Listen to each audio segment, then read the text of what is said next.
morning and welcome to the tar education friends. Target all rounder की टार education में मैं प्रकाश कुमार आप सभी का स्वागत करता हूं। दोस्तों, आज है 14 मार्च 2022।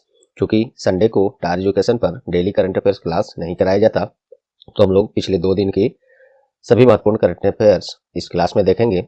साथ में देखेंगे ये सभी एक्स्ट्रा फैक्ट्स जो आपको औरों से आगे रखेगा। इस क्लास का पीडीएफ आप टार एजुकेशन की इन सभी सोशल मीडिया प्लेटफॉर्म्स और टार एजुकेशन की वेबसाइट से विजिट करके पीडीएफ और अन्य बहुत सारे स्टडी मटेरियल प्राप्त कर सकते हैं। सभी का लिंक नीचे डिस्क्रिप्शन बॉक्स में दिया हुआ है। दोस्तों, प्रश्न यहाँ पे हिंदी इंग्लिश दोनों में है। आपसे आग्रह है कि क्लास को अंत तक अटेंड करें, तभी आपको इस क्लास का महत्व पता चलेगा। तो चलिए बिना देर किए शुरू करते हैं आज का क्लास। पहला प्रश्न है, Recently, which state has become the first state in India to facilitate doorstep delivery of digitized land documents? हाल ही में कौन डिजिटलीकृत भूमि दस्तावेजों के को यहाँ पे को होगा दरवाजे की डिलीवरी की सुविधा देने वाला। दोस्तों, यहाँ पे हिंदी में थोड़ा सा मिस टाइपिंग है। प्रश्न जरा सा ये है कि हाल ही में कौन डिजिटलीकृत भूमि दस्तावेजों को डोर स्टेप तक अर्थात आपके दरवाजे तक पहुंचाने वाला पहला राज्य बन गया है। तो इसका सही जवाब है बिहार। बिहार के राजस्व और भूमि सुधार मंत्री कौन है? राम सूरत कुमार। इन्होंने घोषणा किया है कि लोगों को डिजिटलीकृत भूमि दस्तावेज, जैसे आपका खेत का खतियान होता है, रसीद होता है, मैप होता है, नक्शा होता है, ये सभी दस्तावेजें आपके घर तक पहुंचाने का घोषणा किया है। और ऐसा करने वाला ये भारत का पहला ऐसा राज्य बन गया है बिहार। बिहार की राजधानी कहाँ है? पटना है। मुख्यमंत्री श्री नीतीश कुमार हैं और बिहार के गवर्नर अर्थात राज्यपाल फागू चौहान हैं। आइए इसी प्रश्न पर आधारित हम लोग ऑप्शन से कुछ काफी महत्वपूर्ण ऐसे पॉइंट्स देखते हैं जो आपके आगामी परीक्षा के लिए 100% उसका पार्ट बन सकता है। चलिए, हिमाचल प्रदेश की न्यूज में रहा है तो हाल ही में रिपोर्ट जो जारी हुआ था कोविड-19 से संबंधित कि राज्य के सभी योग्य जनसंख्या के 100% जनसंख्या को कोविड-19 टीकाकरण करने वाला पहला राज्य कौन बन गया है? तो ये हिमाचल प्रदेश ही बन गया है। तो ये तो पहला राज्य ऐसा बन गया है जो कोविड-19 का टीकाकरण करने वाला 100% जनसंख्या को, जो योग्य है जिनको टीका लग सकता है, तो वैसे लोगों की पूरी जनसंख्या को 100% पॉपुलेशन को अपने राज्य का ये कोविड-19 टीकाकरण करने वाला भारत का पहला राज्य बन गया है। तो ये तो हो गया राज्य। बात करें अगर जिला की, भारत का कौन ऐसा जिला है जिस जहाँ पे 100% कोविड-19 वैक्सीनेशन करा दिया गया है? तो वो है इंदौर। मध्य प्रदेश का इंदौर जिला है भारत का पहला ऐसा जिला। और बात करें अगर शहर की, कौन ऐसा जिला शहर है भारत का जहां पे 100% लोगों का टीकाकरण कर दिया गया है, वैक्सीनेशन कर दिया गया है? तो वो है भुवनेश्वर। भुवनेश्वर उड़ीसा की राजधानी है। और ये तो शहर हो गया। और विलेज की बात करें तो जम्मू कश्मीर का एक गाँव है, उसका नाम है व्यान। हिंदी में लिखता हूँ इसको, व्यान गांव है। भारत का पहला ऐसा गांव बन गया है जहां 100% लोगों को, योग्य जनसंख्या को कोविड-19 टीकाकरण कर दिया गया है। तो पुनः इसको रिपीट कर देता हूं 5 सेकंड में आपको। पहला राज्य ऐसा करने वाला हिमाचल प्रदेश, पहला जिला इंदौर, पहला शहर भुवनेश्वर, और या राज्य कैपिटल भी बोल सकते हैं इसको, और पहला गाँव व्यान जो जम्मू कश्मीर में बांदीपुर जिला में एक गाँव है, वहीं पे उस गाँव के द्वारा, तो इन सभी के द्वारा 100% कोविड-19 वैक्सीनेशन अपनी योग्य जनसंख्या को कर दिया गया है। उम्मीद करता हूं ये पॉइंट्स काफी महत्वपूर्ण हैं, आप इसको नोट करके रखेंगे, याद रखेंगे। चलिए, गोवा की न्यूज में है तो एलपीजी सक्षम और धूम्रपान मुक्त राज्य बन गया है। भारत का पहला राज्य कौन बन गया है? एलपीजी सक्षम और धूम्रपान मुक्त राज्य, तो ये गोवा ही बन गया है। गोवा बन गया है। गोवा के बारे में देख लेते हैं। गोवा की राजधानी कहाँ है? तो पणजी है। गोवा के मुख्यमंत्री अब तक तो थे प्रमोद सावंत, लेकिन फिलहाल ये इस्तीफा दे दिए हैं। क्यों? क्योंकि वहां पे अभी विधानसभा का चुनाव हुआ है और पुनः ऐसा उम्मीद है कि सरकार बीजेपी की ही बनेगी। ये भी बीजेपी से ही थे, भारतीय जनता पार्टी से। ज्यादा सीट बीजेपी नहीं जीता है वहां, तो पुनः देखिए मुख्यमंत्री अब कौन बनते हैं। लेकिन अब तक थे वहां पे प्रमोद सावंत। और गोवा के वर्तमान राज्यपाल कौन है? तो वो है PS श्रीधरन पिल्लई। तो ये सब फैक्ट्स आप यहाँ से याद रखेंगे। चलिए, दिल्ली की न्यूज में है तो हाल ही में स्मार्ट कार्ड शस्त्र लाइसेंस जारी करने वाला भारत का पहला राज्य कौन बन गया है? तो ये दिल्ली। जो बहुत लोग, या आप लोग भी जितने लोग देख रहे हैं उसमें से कुछ लोग के यहाँ ऐसा शस्त्र होगा, जैसे बंदूक, राइफल्स, ये सब, तो सरकार की तरफ से लाइसेंस इशू कराना पड़ता है उसको रखने के लिए, नहीं तो इलीगल हो जाता है। तो उसके लिए जो भी डॉक्यूमेंट्स मिलते थे सरकार से, अब तक किताब के रूप में मिलता था। लेकिन इस दिल्ली जो है ऐसा पहला राज्य बन गया है जो अब इस लाइसेंस को स्मार्ट कार्ड के रूप में बनाकर दे रहा है। जैसे आपका एटीएम कार्ड, आधार का एटीएम कार्ड होता है, लाइसेंस होता है, पैन कार्ड होता है, उस तरह से। तो ऐसा करने वाला दिल्ली पहला राज्य बन गया है। दिल्ली के मुख्यमंत्री अरविंद केजरीवाल हैं, सभी लोग जानते हैं। और दिल्ली के उपराज्यपाल कौन है? चूंकि केंद्र शासित प्रदेश में उपराज्यपाल होते हैं अर्थात लेफ्टिनेंट गवर्नर, और राज्यों में पूर्ण राज्य का दर्जा जहां प्राप्त है वहां पे गवर्नर के रूप में अर्थात राज्यपाल के रूप में होते हैं। तो दिल्ली के उपराज्यपाल अभी कौन है? अनिल बैजल है। और दिल्ली पुलिस कमिश्नर अभी कौन है? तो वो है राकेश अस्थाना। Delhi police commissioner Rakesh Asthana. तो दोस्तों पहले प्रश्न से हमने आपको ये सभी फैक्ट्स ऑप्शन से भी इतने सारे फैक्ट्स दिया। आप लोग, मुझे उम्मीद है कि ये आप लोग को पसंद आए होंगे और परीक्षा उपयोगी लगे होंगे। यदि लगे हैं तो प्लीज़ अभी वीडियो को लाइक बटन दबा दें और लास्ट में अपना कुछ सेकंड्स देकर, मैं नहीं कहूँगा कि अभी क्लास रोक कर वो कीजिए, क्लास खत्म होने के बाद ही मात्र कुछ सेकंड्स अपना देकर इस क्लास को अपने अन्य एजुकेशनल ग्रुप्स और फ्रेंड्स जो लोग तैयारी कर रहे हैं वहाँ जरूर शेयर कर दे। दोस्तों आपका ये कुछ सेकंड्स स्टार एजुकेशन के लिए बहुत ही उपयोगी है। मैं अपेक्षा करूँगा इतना आप लोग कर देंगे। और चैनल पर आप नए हैं या चैनल को अब तक सब्सक्राइब नहीं किए हैं तो सब्सक्राइब बटन दबा दें और बेल आइकन भी दबा दें। और पहले से सब्सक्राइब कर लिए हैं तो आपको कुछ नहीं करना, बस आपको लाइक और शेयर कर देना है। आपका बहुत बहुत धन्यवाद। तो चलिए नेक्स्ट क्वेश्चन देखते हैं। दूसरा प्रश्न है, recently who has been appointed as the new chairman of the insurance regulatory development authority of India IRDAI। हाल ही में किसे insurance regulatory development authority of India अर्थात IRDAI के नए चेयरमैन के रूप में नियुक्त किया गया है? सही जवाब है देवाशीष पांडा। देवाशीष पांडा को अगले 3 वर्ष के लिए IRDAI के नए चेयरमैन के रूप में नियुक्त किया गया है। और ये 1987 बैच के IAS अधिकारी हैं और पूर्व में ये फाइनेंशियल सर्विसेज सेक्रेटरी और वित्त सचिव भी रह चुके हैं। और ये जगह लेंगे किनका? सुभाष चंद्र खुलटिया का, जो इनसे पहले IRDAI के अध्यक्ष थे। IRDAI के बारे में जान लीजिए। फुल फॉर्म इसका insurance regulatory and development authority of India. इसका मुख्यालय हैदराबाद में है, तेलंगाना की राजधानी है।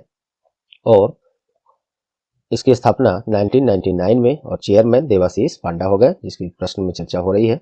चलिए नेक्स्ट, और इसमें ऑप्शन देखते हैं हम लोग। ऑप्शन से हाल फिलहाल के काफी महत्वपूर्ण न्यू अपॉइंटमेंट्स मैं आपको यहाँ पे चर्चा करूंगा जो आपके परीक्षाओं के लिए अति महत्वपूर्ण है, आगामी सभी परीक्षाओं के लिए। चलिए, तो माधवी पुरी बुच, ये हाल ही में इनको सेबी की नई और पहली महिला अध्यक्ष बनाई गई हैं। माधवी पुरी बुच सेबी की नई और पहली महिला अध्यक्ष बनाई गई हैं। सेबी के बारे में जान लीजिए। सेबी का फुल फॉर्म क्या होता है? Security and exchange board of India. इसका स्थापना 12 अप्रैल 1992 में, हेडक्वार्टर इसका मुंबई है। और वही हो गई चेयरमैन, ये हो गई चेयरपर्सन। चलिए नेक्स्ट है विनीत जोशी। ये न्यूज में क्यों है? तो हाल ही में इनको सीबीएसई के नए अध्यक्ष के रूप में नियुक्त किया गया है, विनीत जोशी को। सीबीएसई का फुल फॉर्म क्या होता है? Central board of secondary education. इसका स्थापना 3 नवंबर 1962 में, हेडक्वार्टर इसका न्यू दिल्ली है। और चेयरमैन वही हो गए विनीत जोशी। नेक्स्ट है दिनेश प्रसाद सकलानी। इनको हाल ही में एनसीईआरटी का निदेशक अर्थात डायरेक्टर बनाया गया है, दिनेश प्रसाद सकलानी को। एनसीईआरटी का फुल फॉर्म क्या होता है? National council of education research and training. इसका स्थापना 1961 में, इसका भी हेडक्वार्टर न्यू दिल्ली है और डायरेक्टर बन गए दिनेश प्रसाद सकलानी। उम्मीद करता हूं दोस्तों अभी तक आपको क्लास परीक्षा उपयोगी और काफ़ी अच्छा लग रहा होगा। मुझे जैसा मैं अपना जितना 100% देकर आप लोग के लिए एफर्ट्स लगा रहा हूँ, उम्मीद है कि आप लोग को ये पसंद आ रहा होगा। यदि आ रहा है तो प्लीज़, एक यूट्यूबर को क्या चाहिए, एक टीचर को, तो आप लोग लाइक शेयर और सब्सक्राइब जरूर कर दें। सब्सक्राइब नहीं किया है तो, और ये तो जरूर कर दें प्रत्येक क्लास में, ताकि हम लोग आप लोग के सहयोग से ग्रो कर पाएँ। चलिए, where has India's first drone school been inaugurated recently. हाल ही में कहाँ भारत का पहला ड्रोन स्कूल का उद्घाटन किया गया है? तो इसका सही जवाब है ग्वालियर। मध्य प्रदेश में है ग्वालियर। वहीं पे केंद्रीय नागरिक उड्डयन मंत्री ज्योतिरादित्य सिंधिया के द्वारा भारत का पहला ड्रोन स्कूल का उद्घाटन किया गया है।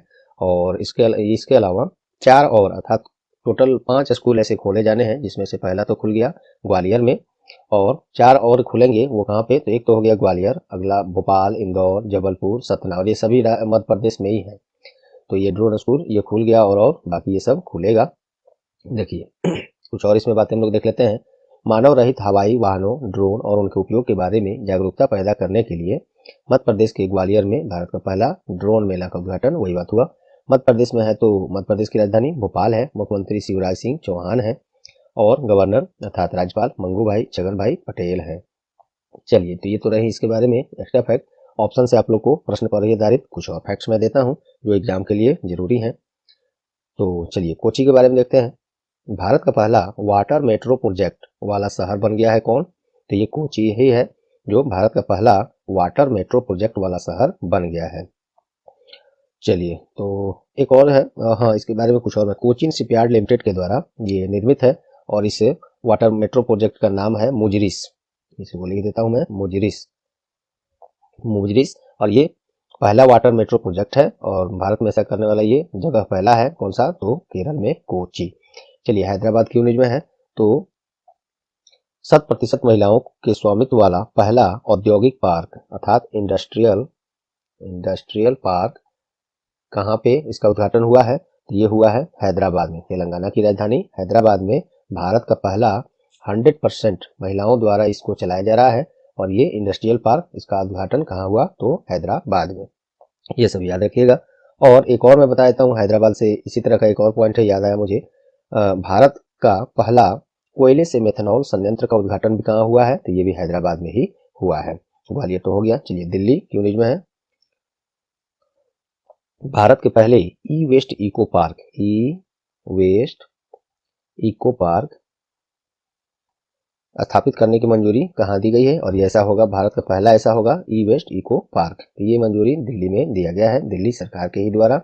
ई वेस्ट का मतलब क्या है? ई से इलेक्ट्रिक, वेस्ट मीन्स कचरा, इको पार्क। तो ऐसा पार्क बनाने का घोषणा पहली बार भारत में दिल्ली सरकार ने किया है। दिल्ली के मुख्यमंत्री अरविंद केजरीवाल, शायद ऊपर मैं इसको चर्चा कर चुका हूँ, और उपराज्यपाल अनिल बैजल, दिल्ली पुलिस कमिश्नर राकेश अस्थाना। तो ये सभी आप याद रखेंगे। चलिए, नेक्स्ट क्वेश्चन देखते हैं। हाल ही में 11वें खेल महाकुंभ का उद्घाटन कहाँ किया गया है? तो ये किया गया है अहमदाबाद में। प्रधानमंत्री मोदी जी के द्वारा गुजरात के अहमदाबाद में गुजरात सरकार के द्वारा आयोजित 11वें खेल महाकुंभ का उद्घाटन किया गया है। गुजरात के बारे में देख लेते हैं। राजधानी, इस राज्य का स्थापना 1 मई 1960 में राजधानी गांधी नगर है और मुख्यमंत्री भूपेंद्र पटेल है और राज्यपाल आचार्य देवव्रत है। चलिए दोस्तों, आगे देखते हैं दिल्ली के, और ये तो वेन्यू से संबंधित प्रश्न है तो हम लोग कुछ वेन्यूज महत्वपूर्ण देखते हैं।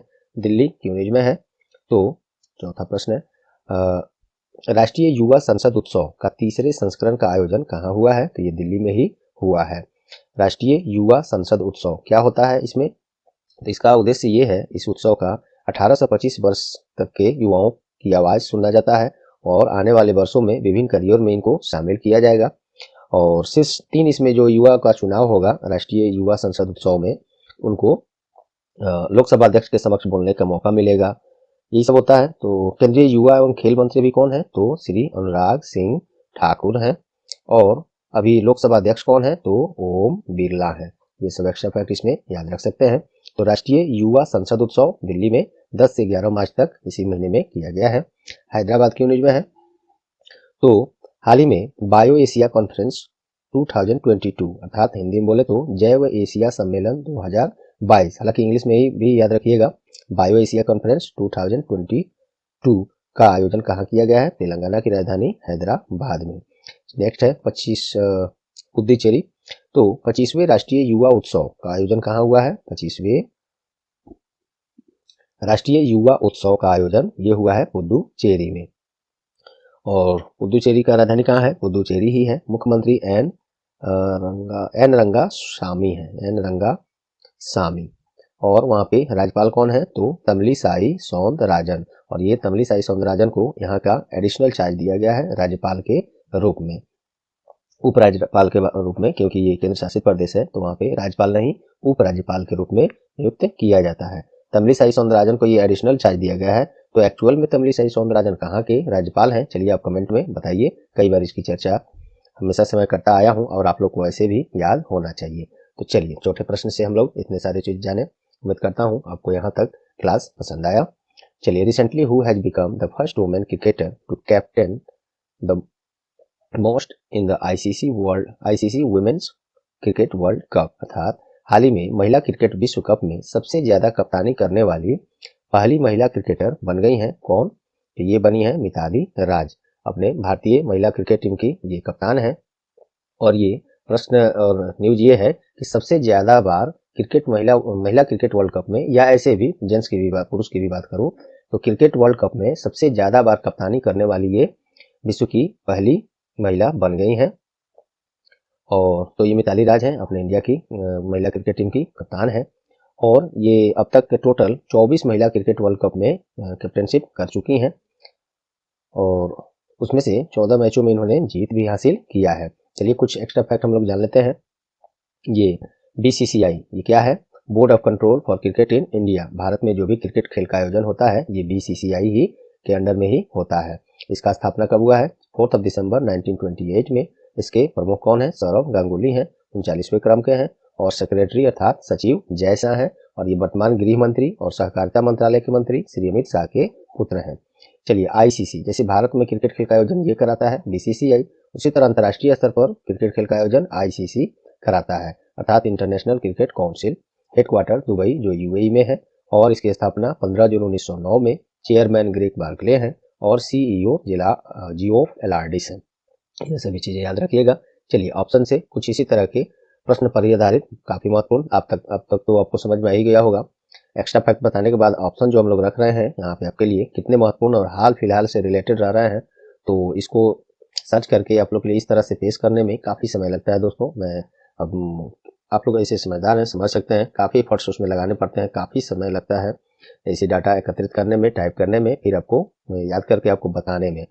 तो इतना आप लोग तो समझ ही सकते हैं कि आखिर एक इतना मेहनत के बाद हम लोग अपेक्षा आप लोग से लाइक और शेयर करने का इस क्लास का, और सब्सक्राइब नहीं किया है तो सब्सक्राइब करने का, इतनी अपेक्षा तो आप लोग से हम लोग कर ही सकते हैं और उम्मीद है आप लोग पूरा भी करेंगे। चलिए दोस्तों नेक्स्ट ऑप्शन से हम लोग देखते हैं आयशा मलिक, ये कौन है, क्यों न्यूज में है? तो ये पाकिस्तान सर्वोच्च न्यायालय की पहली महिला न्यायाधीश बन गई हैं। कौन? आयशा मलिक। पाकिस्तान का राजधानी कहाँ है? तो इस्लामाबाद है। हालांकि पाकिस्तान से संबंधित ऐसे प्रश्न कभी आपसे पूछे ही नहीं जाएंगे, फिर भी जानकारी रहनी चाहिए, बता देता हूँ मैं। पाकिस्तान की राजधानी इस्लामाबाद है। पाकिस्तान के में मुद्रा क्या चलता है? तो पाकिस्तानी रुपी चलता है। प्रधानमंत्री क्रिकेटर इमरान खान है अभी, और राष्ट्रपति वहाँ के पाकिस्तान के कौन है? तो आरिफ अलवी हैं। ये सब याद रखिएगा बस। चलिए माधवीपुरी बुर्ज, ये ऊपर ही मैंने एक एक्चुअल प्रश्न में ही बता दिया था, अभी उम्मीद करता हूँ आप लोग को याद होगा। चलिए देखिए कितने लोग को याद है, उम्मीद करता हूँ याद होगा आपको। तो इनको हाल ही में क्या हुआ? सेबी की नई और पहली महिला अध्यक्ष बनाई गई हैं माधवीपुरी बुर्ज। सेबी के बारे में काफी डिटेल में ऊपर मैं अभी जस्ट चर्चा किया हूँ, तो दोबारा कुछ इतने समय कम करना। अलका मित्तल, ये इनको हाल ही में ओएनजीसी की पहली महिला अध्यक्ष और प्रबंध निदेशक बनाई गई हैं, अर्थात CMD, chairman and managing director. ONGC की पहली महिला अध्यक्ष और प्रबंध निदेशक बनाई गई हैं अलका मित्तल। ओएनजीसी के बारे में देख लीजिए। ओएनजीसी का फुल फॉर्म सब लोग जानते ही होंगे, oil and natural gas corporation limited. इसका स्थापना 14 अगस्त 1956 में। हेडक्वार्टर इसका दिल्ली है और चेयरमैन इसके अलका मित्तल हो गई, और ये पहली महिला चेयरमैन भी हैं इसका ओएनजीसी का, इस तरह से भी याद रखिएगा। चलिए दोस्तों ये भी प्रश्न उम्मीद करता हूँ आप लोग को पसंद आए होंगे। नेक्स्ट है, हाल ही में आरबीआई ने किस पेमेंट बैंक को नए कस्टमर जोड़ने से पर रोक लगा दिया है? तो ये पेटीएम पेमेंट बैंक पर ऐसा रोक लगाया गया है। आरबीआई की बैंकिंग विनियमन अधिनियम 1949 की धारा 35A के तहत ये आरईटीएम भुगतान बैंक लिमिटेड के तत्काल प्रभाव के साथ नए ग्राहकों, ये पेटीएम हो गया यहाँ पे दोस्तों, आरटीएम हो गया है, ग्राहकों को नए ग्राहक जोड़ने पर रोक लगा दिया है। पेटीएम के बारे में देखिए, पेटीएम बैंक पेमेंट बैंक के बारे में देखिए। पेटीएम केवल बात की जाए तो वो इससे बिल्कुल अलग है, इसी कंपनी की है हालांकि। तो पेटीएम पेमेंट बैंक की स्थापना 2017 में, हेडक्वार्टर नोएडा उत्तर प्रदेश में है और इसके चेयरमैन विजय शेखर शर्मा है।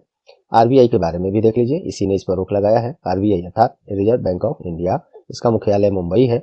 इसका स्थापना 1 अप्रैल 1935 में और इसका राष्ट्रीयकरण नेशनलाइजेशन 1 जनवरी 1949 में, और इसके गवर्नर शक्तिकांत दास हैं, 25वें क्रम के ये हैं। और आरबीआई में 4 उप गवर्नर अर्थात डिप्यूटी गवर्नर होते हैं। एक है Mahesh Kumar Jain, Michael Debabrata Patra, M Rajeshwar Rao, T Ravi Shankar. चलिए तो नेक्स्ट क्वेश्चन देखते हैं। हाल ही में किस हवाई अड्डे को एशिया प्रशांत क्षेत्र में सर्वश्रेष्ठ हवाई अड्डे के रूप में चुना गया है? तो छत्रपति शिवाजी महाराज अंतर्राष्ट्रीय हवाई अड्डा। मुंबई के छत्रपति शिवाजी महाराज हवाई अड्डा अंतर्राष्ट्रीय हवाई अड्डा को एशिया प्रशांत क्षेत्र में साइज के हिसाब से, आकार और एरिया और रीजन के क्षेत्र में के अनुसार सर्वश्रेष्ठ हवाई अड्डा के रूप में चुना गया है। और इसके साथ ही भारत के 6 हवाई अड्डों को इस तरह से इसमें चुना गया है बेहतर प्रदर्शन करने के लिए। चलिए इसको याद रखिएगा। नेक्स्ट देखते हैं, which novel has been nominated for the International Booker Prize. हाल ही में किस उपन्यास को अंतर्राष्ट्रीय बुकर प्राइज के लिए नामित किया गया है? कि ये जस्ट अभी नामित किया गया है दोस्तों, नॉमिनेट किया गया है। ये पुरस्कार उसको मिला नहीं है, अब आगे चलकर चुनाव होता है तो ही मिलेगा। बस अभी जस्ट इसको नॉमिनेट किया गया है। ये प्रश्न है, इसको ध्यान से याद रखिएगा। तो वो उपन्यास है टॉम्ब ऑफ सैंड। यहाँ देखिए टॉम्ब ऑफ सैंड। एक्चुअली में ये जो है उपन्यास हिंदी भाषा में था और उसका नाम था रेत समाधि। ये है और इसको ट्रांसलेट किया गया है इंग्लिश में और इसको अंतर्राष्ट्रीय बुकर प्राइज के लिए नॉमिनेट किया गया है। ये सब याद रखिएगा। और ये गीतांजलि श्री के द्वारा लिखा गया है, ये भी याद रखिएगा। एक्चुअली में बुकर प्राइज है क्या? तो प्रत्येक वर्ष वैसे पुस्तक को दिया जाता है जो किसी अन्य भाषा से अंग्रेजी भाषा में ट्रांसलेट किया गया हो और यूके या आयरलैंड में पब्लिश किया गया हो। पुरस्कार में 50,000 यूरो दिया जाता है। सबसे पहला बुकर प्राइज 1969 में दिया गया था। ये सभी फैक्ट्स आप याद रखेंगे, काफी महत्वपूर्ण है। नेक्स्ट देखिए, हाल ही में किस बैंक को वित्तीय वर्ष 2020-21 में उत्कृष्ट प्रदर्शन के लिए राष्ट्रीय पुरस्कार प्रदान किया गया है, अर्थात national award for outstanding performance के लिए दिया गया है? तो ये JNK बैंक को, जम्मू कश्मीर बैंक को दिया गया है। जम्मू कश्मीर बैंक का स्थापना 1 अक्टूबर 1938 में। मुख्यालय इसका श्रीनगर है। MD and CEO बालदेव प्रकाश है। चलिए नेक्स्ट देखते हैं, हाल ही में किसे राष्ट्रीय वित्तीय रिपोर्टिंग प्राधिकरण NFRA के नए अध्यक्ष के रूप में नियुक्त किया गया है? अजय भूषण पांडे को। केंद्रीय वित्त मंत्रालय यहाँ पे के होगा के पूर्व राजस्व और वित्त सचिव अजय भूषण पांडे को भारत सरकार ने राष्ट्रीय वित्तीय रिपोर्टिंग प्राधिकरण अर्थात NFRA, इसका फुल फॉर्म होता है नेशनल फाइनेंशियल रिपोर्टिंग अथॉरिटी, के नए अध्यक्ष के रूप में नियुक्त किया गया है। और इसमें क्या है ये NFRA? तो ये भारत में लेखा और लेखा परीक्षा मानकों की गुणवत्ता की निगरानी के लिए धारा 132 कंपनी अधिनियम 2013 के प्रावधानों के तहत भारत सरकार के द्वारा स्थापित एक स्वतंत्र नियामक संस्था है। NFRA का फुल फॉर्म क्या है? ऊपर मैंने बताया भी इसको, नेशनल फाइनेंशियल रिपोर्टिंग अथॉरिटी। इसकी स्थापना 1 अक्टूबर 2018 में। मुख्यालय इसका न्यू दिल्ली है। चेयरमैन अशोक कुमार गुप्ता है चेयरपर्सन। और इनको अभी ये जो बनाया गया है, ये दोस्तों इसको चेंज, अजय भूषण पांडे जो इसके नए अध्यक्ष बनेंगे NFRA का, तो ये इनसे पहले ये अशोक कुमार गुप्ता थे, इन्हीं का जगह लेंगे। इसको आप क्लियर कर लीजिएगा यहाँ पे। चलिए नेक्स्ट क्वेश्चन देखते हैं, हाल ही में कर्मचारी भविष्य निधि संगठन अर्थात EPFO के द्वारा वित्त वर्ष 21-22 में कितने प्रतिशत ब्याज दर का सुनिश्चित करने का घोषणा किया है? तो 8.1 या 10 कहिए। हालांकि ये घटाया गया है, पहले इसके पहले 8.5 था, 8.65 तक गया था। ये घटते हुए EPFO में ब्याज दर अभी कर दिया गया है 8.10% का। EPFO का फुल फॉर्म होता है employees provident fund organisation, Hindi में कर्मचारी भविष्य निधि संगठन कहते हैं। EPFO का स्थापना 4 मार्च 1952 में, हेडक्वार्टर नई दिल्ली में है। कमिश्नर इसके वर्तमान में नीला सामी राव है, कोमा यहाँ पे नहीं होगा, नीला सामी राव है। श्रम और रोजगार मंत्री भी श्री भूपेंद्र यादव है और इनके पास कुछ और मंत्रालय है, ये देख लीजिए। पर्यावरण, वन और जलवायु परिवर्तन मंत्री भी यही है, श्री भूपेंद्र यादव। चलिए नेक्स्ट देखते हैं, हाल ही में प्रधानमंत्री श्री नरेंद्र मोदी के द्वारा कहां राष्ट्रीय रक्षा विश्वविद्यालय का उद्घाटन किया गया है? तो ये गांधीनगर में किया गया है। गुजरात की राजधानी है गांधीनगर। यहीं पे मोदी जी के द्वारा राष्ट्रीय रक्षा विश्वविद्यालय अर्थात नेशनल डिफेंस यूनिवर्सिटी का स्थापना किया गया है। गुजरात के बारे में हम लोग शायद ऊपर देख चुके हैं, चलिए कोई नहीं। 1 मई 1960 को गुजरात राज्य का स्थापना है। राजधानी गांधीनगर है। मुख्यमंत्री भूपेंद्र पटेल है और राज्यपाल आचार्य देवव्रत है। चलिए क्वेश्चन ऑफ द डे आज का देखते हैं, which state has secured the first position in the recently released Skoch state of governance ranking 2021। हाल ही में जारी Skoch state of governance ranking 2021 में किस राज्य ने पहला स्थान हासिल किया है? इस प्रश्न को मैंने पिछली क्लास में कराया है। आज आप लोग से उम्मीद करूंगा याद होगा। इसका कमेंट में जवाब जरूर दें। नहीं याद है तो पुनः क्लास को देखें या गूगल सर्च से, जैसे भी हो क्लियर इसको करके जवाब कमेंट में अवश्य करें।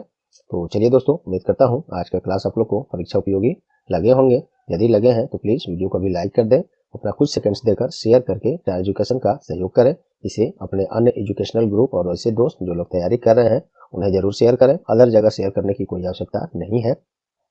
और चैनल पर आप नए हैं या चैनल को आप तक सब्सक्राइब नहीं किए हैं तो अभी सब्सक्राइब बटन दबा दें और बेल आइकन भी दबा दें।